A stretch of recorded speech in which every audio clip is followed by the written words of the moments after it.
Today we're looking at prepositions and prepositional phrases. We have a list of about 60 prepositions in front of us, and that's an overwhelming number for some of us to sit down and memorize and know all the prepositions. So what we're going to do is we're going to focus on just a few of these prepositions and the most common ones, and we're going to work on identifying them within sentences.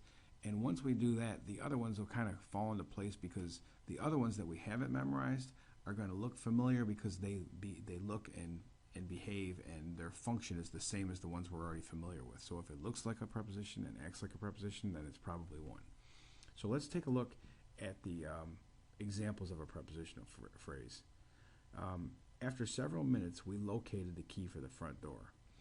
If you recognize that after is a preposition, which in time we all will, it's on our list, then we know that, as it says above, a preposition sits in front or is prepositioned before its object. So we know that every time we find a preposition, we need to look for the object of the preposition.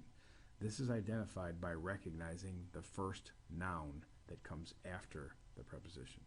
So we have after, and the first noun that follows that is minutes. So therefore, after several minutes is the prepositional phrase. Prepositional phrases either describe or modify a noun or a verb. If it describes or modifies a noun, it's an adjective prepositional phrase, and if it defines or modifies the verb, it's the adverbial prepositional phrase. In this case, after several minutes tells us when we located the key. So it is describing or modifying located, and therefore it is an adverbial prepositional phrase.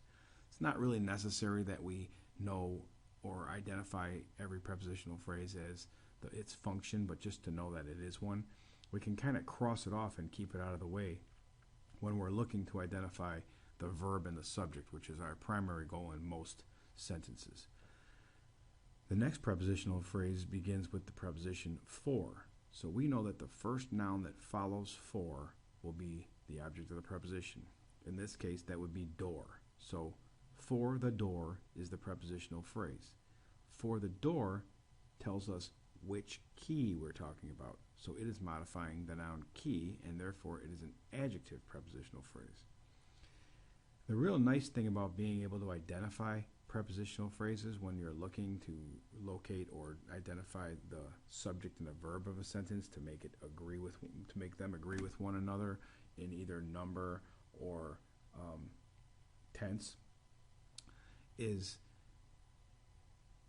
when we get rid of them or identify them, we can pretty much eliminate them, and now we're down to the base or the basic essential elements of the sentence, which is the subject and the verb. So we have we located the key.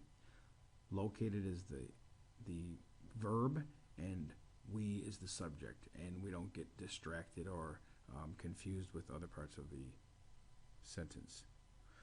So we're going to go over a few on a worksheet, and keep this worksheet in your binder and reference it when you need it. It'll help you. It'll make going over the other worksheets much more easy and simpler and less confusing.